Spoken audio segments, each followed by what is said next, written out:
যুক্তরাষ্ট্রের লস অ্যাঞ্জেলেসের রাস্তাগুলোতে এখন অন্য রকমের এক আতঙ্ক। বিশেষ করে অভিবাসী অধ্যুষিত এলাকাগুলোতে মানুষের মনে ভয়, কখন জানি ইমিগ্রেশন কর্মকর্তাদের গাড়ি এসে থামে দরজায়। আর এই আতঙ্ক থেকে বাঁচতে এখন নিজেদের সুরক্ষায় এক অভিনব উপায় বেছে নিয়েছে লস অ্যাঞ্জেলেসের হাইল্যান্ড পার্কের বাসিন্দারা। তারা পাড়ায় পাড়ায় বসাচ্ছেন আইস অ্যালার্ট সাইরেন।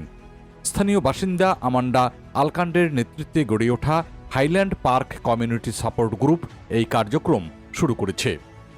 তাদের লক্ষ্য খুব সহজ, যদি এলাকায় ফেডারেল ইমিগ্রেশন কর্মকর্তাদের দেখা যায় তবে দ্রুত সাইরেন বাজিয়ে সবাইকে সতর্ক করে দেওয়া।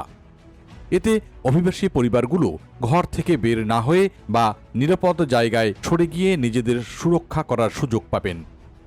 আমান্ডা জানিয়েছেন, তারা চান প্রতিটি রাস্তায় এই সাইরেন বাজতে থাকুক, যাতে কেউ অতর্কিত অভিযানের শিকার না হয়।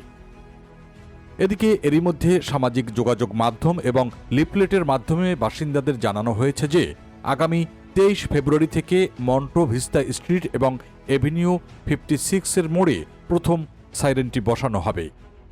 এই মোড়ে রয়েছে একটি দ্বিভাষিক স্কুল। লিফলেটে স্পষ্ট করে লেখা রয়েছে, যদি সাইরেন শোনেন তবে বুঝতে পারবেন ওই এলাকায় আইসি কর্মকর্তা এসেছে। যেহেতু এটি সরকারি কোনো প্রকল্প নয়, তাই উদ্যোক্তারা স্থানীয় বাড়িওয়ালা এবং ব্যবসায়ীদের ব্যক্তিগত সম্পত্তিতে এই সাইরেনগুলো বসাচ্ছেন। কেবল সাইরেনই নয়, স্বেচ্ছাসেবীরা মানুষের হাতে হাতে তুলে দিচ্ছেন বিশেষ বাঁশি। এলাকার সমাজকর্মী ডেভিড ট্রজিলো বলেছেন, তারা সরাসরি আইসি কর্মকর্তাদের কাজে বাধা দেবেন না, কিন্তু সাধারণ মানুষকে তাদের ঘরে বা অফিসে নিরাপদে থাকতে সাহায্য করবেন। স্থানীয়দের মতে বর্তমান পরিস্থিতি অনেকটাই ডিস্টোপিয়ান বা দুঃস্বপ্নের মতো মনে হচ্ছে। দিনের বেলাতেও এখন জাতিগত সংখ্যালঘু মানুষদের রাস্তায় খুব একটা দেখা যাচ্ছে না। এই পদক্ষেপটি এমন এক সময় নেওয়া হয়েছে যখন লস অ্যাঞ্জেলেসের মেয়র কারেন বাস শহরের সরকারি সম্পত্তিতে আইসি কর্মকর্তাদের কাজ করার উপর সীমাবদ্ধতা আরোপ করেছেন।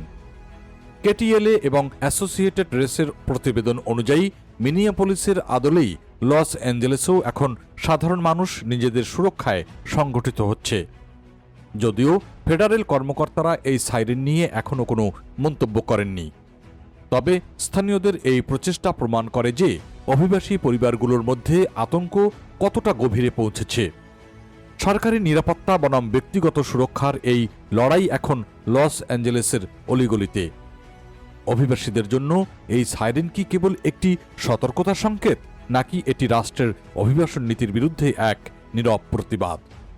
সময় হয়তো এর উত্তর দেবে।